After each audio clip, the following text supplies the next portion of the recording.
Okay, it is time to go. 12 p.m. Central Time, 9 a.m. here in Alaska, where I'm located. Ha! Welcome, everybody, to the May installment of the National Weather Association's Webinar Wednesday. My name is Becca Mazer, and I will be your host for today's webinar. A few logistics before we get started here.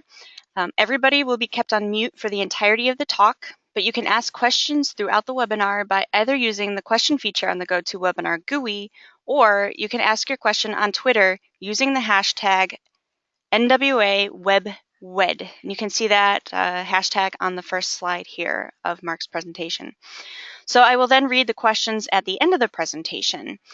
You can also follow along on Twitter using that same hashtag, NWA Web-Wed, or follow the NWA account at NWAS. This webinar is being recorded for later viewing.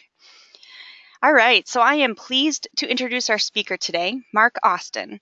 He will be talking on the power of collaboration, enhancing decision support services for marine interests in and around Tampa Bay, Florida.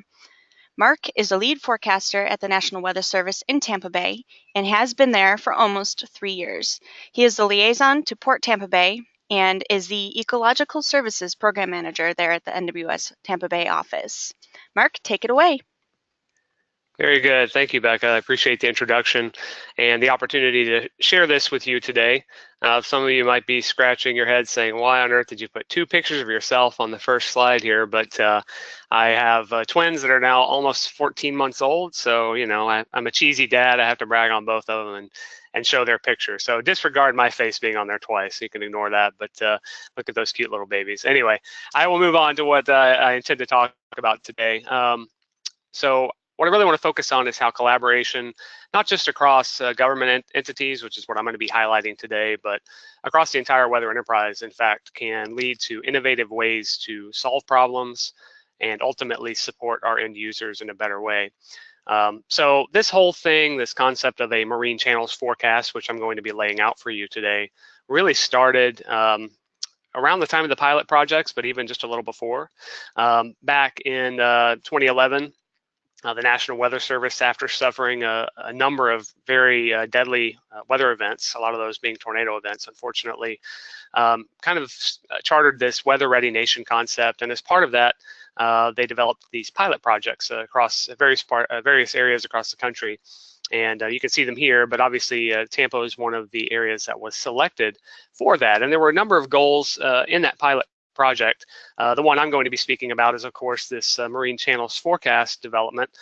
But there were also a number of others that were geared toward developing better relationships with our partners and coming up with more innovative ways to provide forecast services. So one interesting one that I'm still involved with is this Florida red tide concept, where we're now transmitting National Ocean Service data to the public about Florida red tide events. So a number of successes came out of that, but the one I'm going to be focusing on again is this marine channels forecast. So the discussion about such a product really emerged from one of our lead forecasters and ER Mets at the time, Todd Barron. He's now in Huntsville, but he had developed a really great relationship with the partners at Port Tampa Bay. And over the 2 or 3 years that he was talking to them, there were a number of different weather events that they highlighted as being pretty impactful to what they do. Tampa Bay is a very densely populated area. There are a number of large bridges that cross the bay, a lot of recreational boating that occurs, but also commercial boating as well, container ships, cruise ships, lots of large vessels coming into a fairly narrow channel of water. So there's a huge public safety impact and aspect to it. There's also a lot of hazardous chemicals that are stored on the shores of Tampa Bay, unfortunately. And during Irma, Port Tampa Bay was one of the last ports receiving gasoline before the hurricane actually struck. So it is a vital part of Florida's economy and infrastructure. So there was a huge interest in figuring out a way that we could provide better weather support to them. There was also this big disaster that happened back in the 1980s, if we look at historical motivations, where a ship was traveling along and went under the old Skyway Bridge. There's a new one because of what happened in 1980, where this large vessel encountered a thunderstorm and lost control, struck a piling of the bridge, and part of the bridge actually collapsed into the water, and there was actually a bus on that part of the bridge at the time. So there were a number of fatalities with that event. One of the big things we deal with here, especially in the cool season, is sea fog. Of course, we're not the only ones that deal with that. But when it builds in, it can last, a day, 2 days, sometimes even longer. And there are a number of considerations with that. An interesting story, and is associated with the graphic on the right hand here, is there was a Royal Caribbean cruise that had either the whole team or at least members of the team and the coach, certainly for the Ohio State Buckeyes back in 2015. And that cruise ship tried to come in port, and they were not able to because the visibility was too low. And they basically sat out there for, I think, a couple of days before they were able to come in. So, of course, Royal Caribbean had a little fun with that in their Twitter feed there. But just a number of different things to consider around Tampa Bay. We obviously have hurricanes. I always have to throw some Ghost 16 imagery in there from Irma or one of the hurricanes last year because it's just absolutely gorgeous. So hurricanes, sea fog, I already mentioned. Water spouts are very, very common across Tampa Bay, and they pretty much start in the summertime, and we can get them all the way into October and November sometimes, just because our water stays so warm. So there's just a huge need for the weather information we can provide, but there was also an acknowledgement that they already were getting a lot of information through the National Ocean Service, and so the concept was to try and figure out a way to best merge that data and come up with a fusion of weather and water parameters that would ultimately best serve the port and its interests. So as part of that, one of the really critical things that there really wasn't much development on, or there really didn't exist anything for, was this visibility and fog forecasting parameter that we developed, and I'll talk more about that in a moment. But I want to talk first about this Tampa Bay operational forecast system. It's one of a number of operational forecast systems out there. It's composed by Ocean Service. It's actually a bunch of different entities within the Ocean Service, and there's even some, I think, universities involved with that as well. But the whole point of TBOFS, the Tampa Bay Operational Forecast System, is, it's got a number of different critical points along the channel of Tampa Bay here, as you can see in the image on the left. And basically, they take a high resolution model, and they model water level, currents, water temperature, salinity, and they take winds, mostly from us. So there was already kind of a service there that incorporated some weather data. So the Marine Channels Forecast kind of takes TBOFS, the Tampa Bay Operational Forecast System, and even makes the focus a bit more narrow and brings in more weather parameters, and the main one being that visibility parameter that I spoke about just a second ago.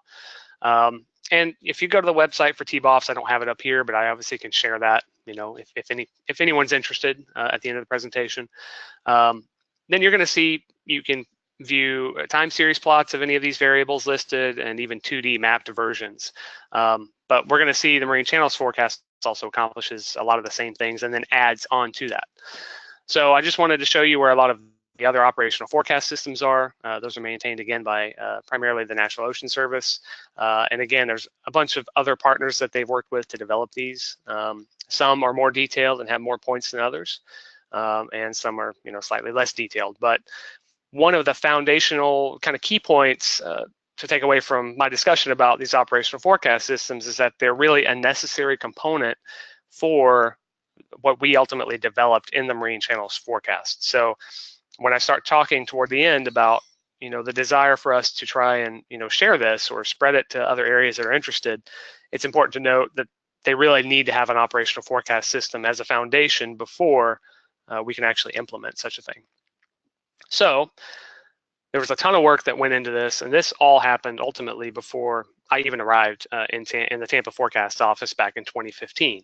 When I was brought on, the website that you see here, this is just a screen grab of the old website that we were hosting locally in our office.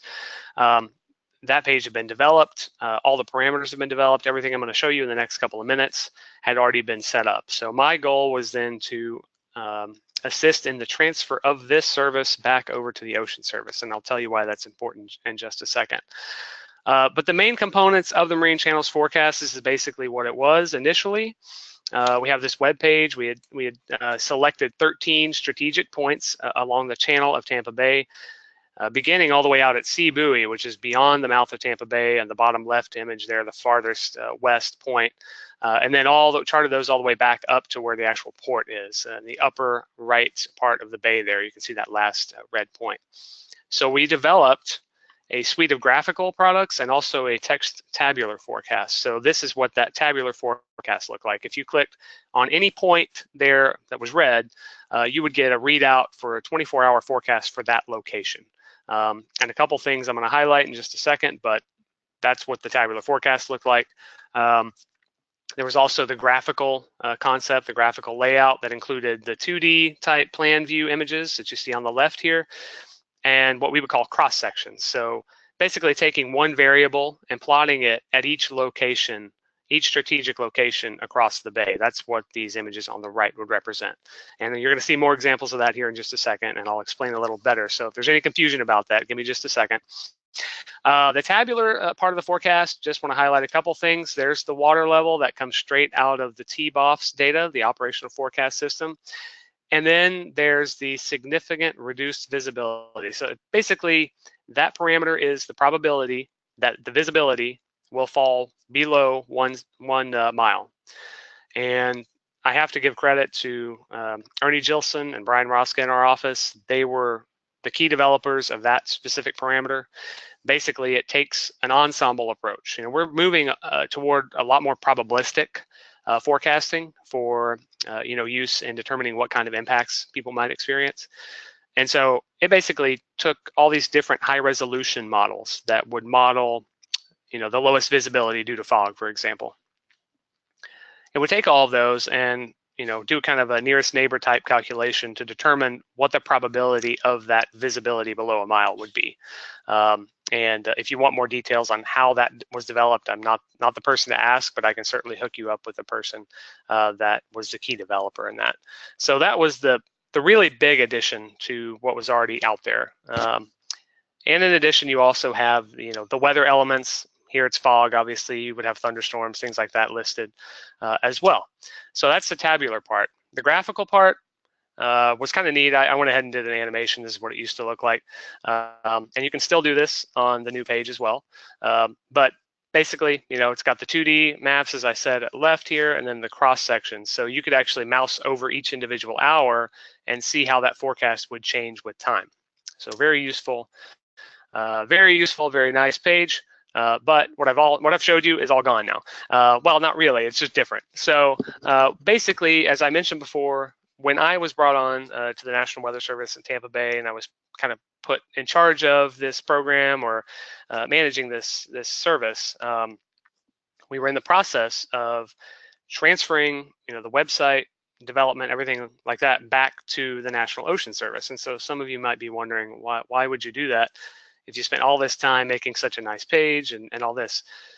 Well, we had a longer view goal. We had a long-term vision of where this could go. And so the Ocean Service already has a website with different graphics and things like that developed, and their users are used to that format. So what we ultimately wanted to do was, let's take this web page and have the Ocean Service folks basically, fit it into their existing framework. And that does a couple of things. It makes it more familiar for their users, for one, but it also establishes a standardized framework that can then be implemented at other locations. So the whole idea we had was that we could ultimately get the word out about this, and if people were interested in it, they could adopt it. So this is what the page looks like now, and I've got the URL at the top there. I understand it's quite long, so I have it on several different slides. So if you don't have time to write it down while I'm on one single slide, hopefully you can catch all of it by the time I get through the rest of them. But you can see it looks very similar. They have a number of points plotted here, but the Marine Channel's forecast stations that you see in red are exactly the same as the format that we had on our website. So let's just take one location and click on it and see what you would ultimately have if you did that. So we'll click on Buoy G here, kind of in the northern middle part of the bay. So if you click on that, you're brought to this page that has a number of different time series plots, and this one here is water levels. I had to crop this. There would be more below it, obviously. But you have the, the time series that shows up, a little detailed information at the top about it. And there's also a couple of different tabs. So we have the plots part, which I will just go through really quickly here. So these are all time series plots starting at 23Z on April 20th and running through 23Z on the 21st. And you can see the water, the water level is kind of falling, and it rises sometime around 17 to 18Z on the 21st. Wind speed direction is plotted here as well on the bottom. The water currents and wave heights. Again, some of this is coming out of that operational forecast system stuff. The water currents and the water level, for example, both of those come from there. The rain chance, what we would call probability of precipitation, or POP. That's what we refer to it as. But for simplicity, rain chance is more or less what it is. And then there's that visibility parameter I mentioned before. Now, in the specific case that I took, you don't see it come up very high because this is from April. We don't get a lot of fog events in April, sea fog events. But had I taken it sometime back in March or February, and we did have a number of them, you would see that spike up. There's also the data tab, which is exactly what we used to have, the tabular format. So really not much of a difference here. I think they rearranged how some of these columns appear, but all the same data is there. So for buoy G, we're looking at the time frame from 23Z on the 20th to 23Z on the 21st. And we're looking at all these different variables and how they're going to be changing through time. So that's good if you're just going to stay at one location. I guess you could hypothetically click on all the different locations and get a 24-hour forecast for all of them. But in order to get at the people that are traversing the channel, which is really what most of it is, right? You got recreational boaters that are in and out of Tampa Bay, and certainly the commercial vessels, which start way out in the Gulf and come up into Port Tampa. You really need another way to represent the data. And so we developed, again, the cross sections, and they've been able to adapt those as well to their existing system. So the way it works, I just wanted to kind of give you a little schematic here of how that data would be plotted. So we can assign a random letter to anything. We'll say A at C buoy, the farthest west buoy here, all the way to J, which is going to be almost up at the port itself. And we would plot, in this example, significant wave height at each of those points. So if you're starting offshore, or let's say you're starting at the northernmost reaches of the bay, we rarely ever have any seas up there. So it's going to be almost zero all the time. You may have a chop, or maybe choppy, but we could have a situation where maybe we had a strong front come through. Those waves, as you get toward Egmont Channel, which is the second farthest west, certainly sea buoy, though, are going to be increasing dramatically. So if you have a vessel that can only tolerate waves up to 5 feet, and you're seeing that from the northeast part of the bay all the way out to sea buoy, it's jumping to 7 or 8 feet, you're probably not going to be going out there. It might be time to reschedule that trip. So this was a really good representation, I think, of how we can plot that data, for a snapshot of time and see how things are evolving across the channel itself. And so just to go through all the examples, for that, the tabs that you would see at the top, I had to put on the left just for sake of fitting it on the presentation here. But it's very similar to what I showed, the old page that we used to host, where there's the 2D maps that are on the right, and you also have the associated cross sections in most cases on the left. So for example, here we've got, currents cross section showing how the currents are changing, and then there's the 2D plot of that as well. Likewise, we have the rain chances on the left here, a little bit different. We have the wave period on the right, because the rain chances, they're a little bit coarse. They're kind of a coarse resolution. We don't tend to see a lot of change throughout the bay with that specifically. But again, wave heights here on the left, on the right. So you can see how the 2D plot kind of meshes with that cross section. And you can even see a little farther beyond sea buoy, which is that farthest west point as well, with some of these 2D maps. Again, visibility below a mile, unfortunately, the example I grabbed really didn't have much of that. Well, it was good for us in operations, because the sea fog is very, very tricky, and it's a big problem for the mariners there. But again, just highlighting the importance of that visibility parameter and how much development went into that. I think I know I've gotten a lot of comments on how useful that is and how beneficial it is to them to have that service. So That was one of the key things that was added here in this Marine Channels forecast, and I'm really proud of the work that the guys in the office did on that. I think it's an example of innovation that is really going to take hold and probably continue. I mean, every port deals with visibility problems. So, and finally, the last tab, as far as cross sections go, you can just look at all of them at one time if you want to, without the pretty two-dimensional pictures. So that's basically the website in a nutshell. The cool thing about it is, just like the animation I showed you of the old page, you can animate all of these as well. So you can see how, not only a snapshot of how that cross section is going to look, say if I'm leaving at 7 in the morning, some of these vessels take 4, 5, 6 hours to get from the northern part of the bay all the way out to the end of the channel. So having just 1 hour is not sufficient really for planning purposes. So being able to animate and see how things are going to change, especially if a cold front's coming in, or thunderstorms are going to develop and there might be outflow from those storms, that's a really critical part of it.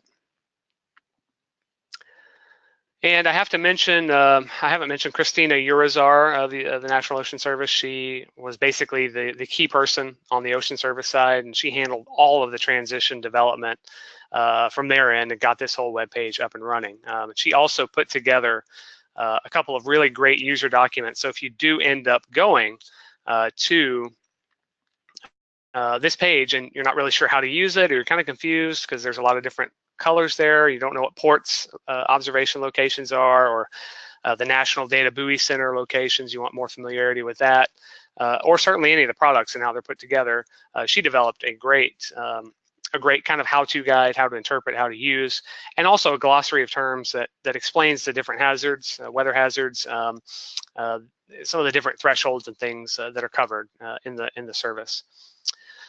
Okay, so we've covered basically what the website looks like, what the service looks like, and we've gotten a lot of positive feedback on the effectiveness of that product. But I'm going back to the main point of this whole talk, and it's all really about collaboration. It's not just to highlight this service that was developed.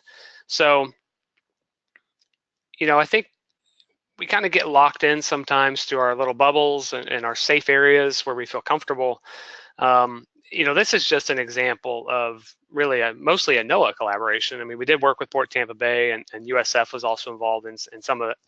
But there's so much that can be done, whether it's within the government, whether it's a public-private type thing, whether it's two private entities coming together, and it just takes a commitment to trying to solve some of these challenges. It's not going to be easy. It never is.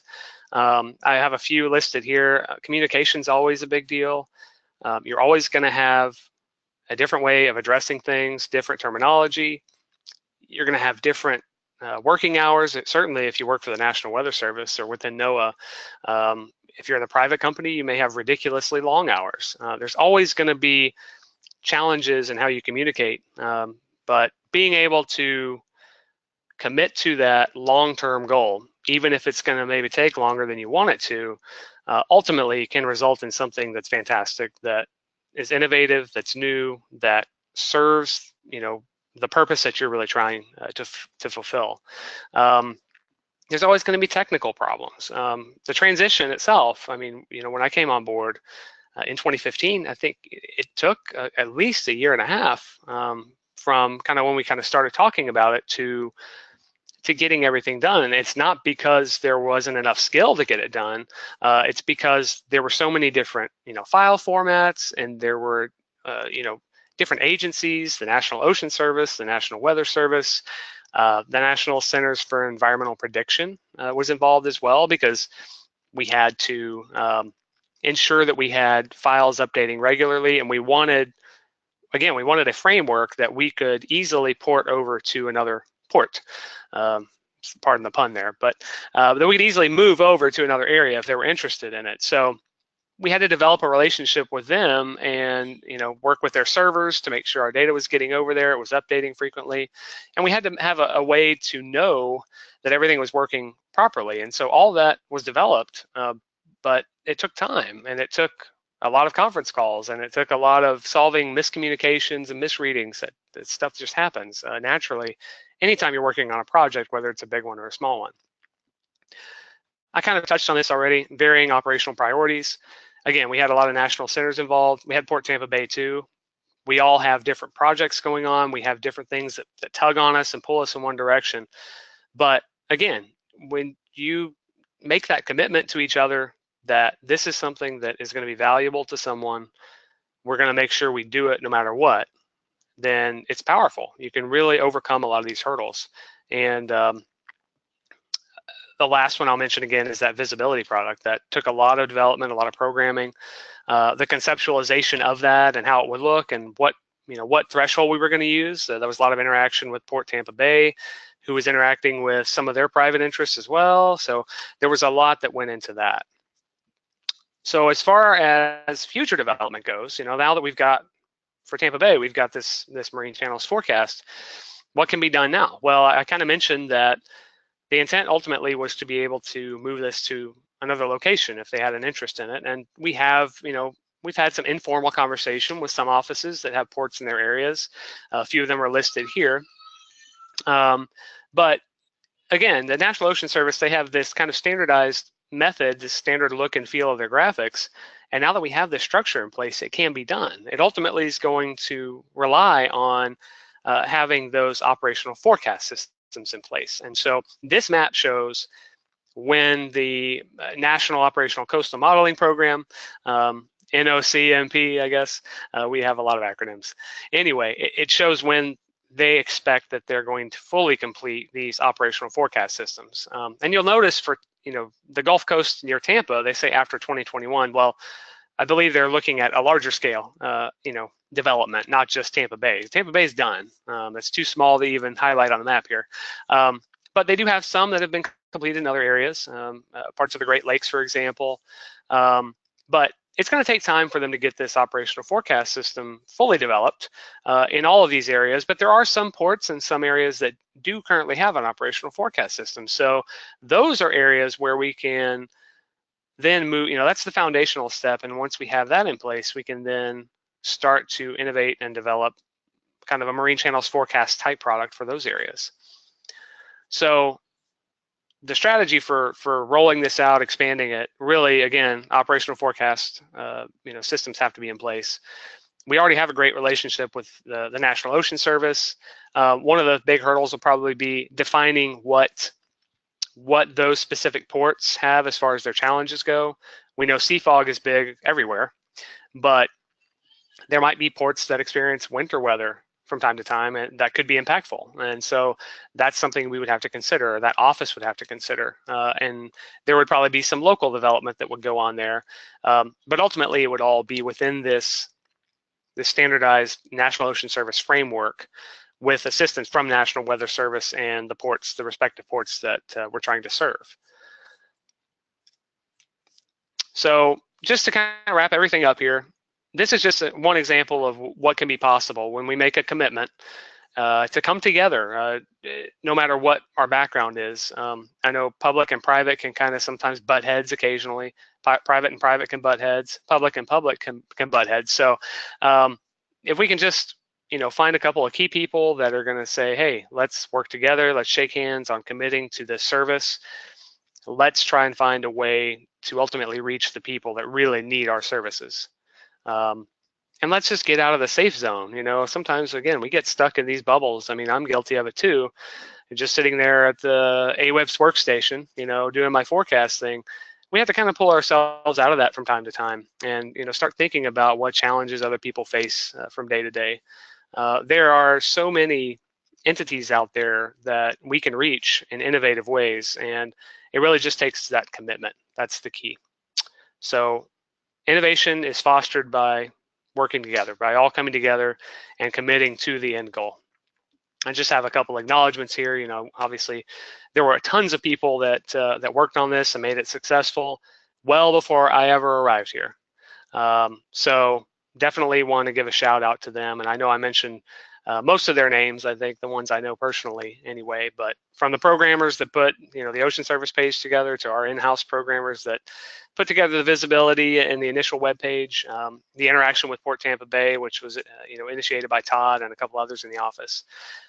So I just thank them for laying that foundation for me to assume the role of that transition process, and ultimately being able to go out and talk to people about it, because I think it's absolutely fantastic, and it's an example of what can be done and certainly what will be done down the road. So there's my contact information. I also put Christina's on there as well.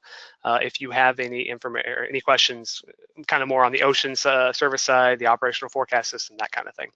And I will take any questions anybody has, and I'll try to answer them. That's the key. Awesome. Thanks for that wonderful presentation, Mark. Again, to the audience, you can ask your questions in the GoToWebinar questions or chat GUI, or on Twitter using hashtag NWA WebWed. So while we get your questions coming in, I will ask one for you, Mark. Okay. Hopefully it'll be pretty easy. So you showed a couple charts with probability of precipitation, but I'm really curious what their concerns are in terms of lightning. Do you guys do probability of thunderstorms too? So that probability of precipitation encompasses all precipitation, so it would include thunderstorms. Okay. And in the summertime, in our wet season, it's pretty much implied that there's going to be lightning around. We don't have a specific parameter in there right now for lightning, but that could be a possible avenue for exploration. So. Okay. Yeah, maybe around Florida, it's pretty standard. If you're going to get any sort of shower, it's going to come with potential for lightning. But yeah, maybe in other locations where lightning isn't as common, perhaps maybe it could be a useful tool for those folks. That's a great thought. Yeah, and our office is working on, unrelated to Marine Channels forecast, we are working on some other lightning type parameters that will hopefully, experimentally right now, but hopefully gain some traction and be useful to the people in our area, because that is a huge issue here, definitely. You got a shout out, a excellent presentation. All the slides were great, including the first. I think the first slide was the only good slide, if you ask me. But very good. No other questions yet, so I will. Okay. I have one more that I can ask while we still wait for people to type. Okay, so the visibility parameter that you guys developed looked awesome. Have you thought about expanding that use to other situations, not just marine, but say maybe in aviation forecasting? I actually meant to mention that to you. We have, we calculate that over our entire county warning area. Actually, I think it's the whole state, whatever fits on our domain and the system we use to create our forecast. So we do use it, especially for heads up on the possibility of dense fog, for a dense fog advisory kind of product. Cool. For aviation, it would obviously kind of go into that as well. The individual high resolution models can be really noisy sometimes, so that visprob parameter is what we call it, really helps highlight the areas where it's going to most likely impact. And we tend to see, climatologically speaking, we tend to see more inland dense fog events north of Tampa Bay, where we don't have a lot of terminals that we forecast for aviation purposes. So we don't do a lot of it. We don't use it very often for that, but when it does affect Tampa Bay area or South Florida, it is useful for that, for timing especially, because we actually have it calculated down to an hourly grid that we calculate. So yeah, it's very useful for that. Yeah, I can imagine. Any other questions from the audience? Either. And folks can always email me. I'm always reachable by email. Anybody's interested in this product or actually thinks it's terrible and wants to let me know, I'm all ears. You can say whatever you want.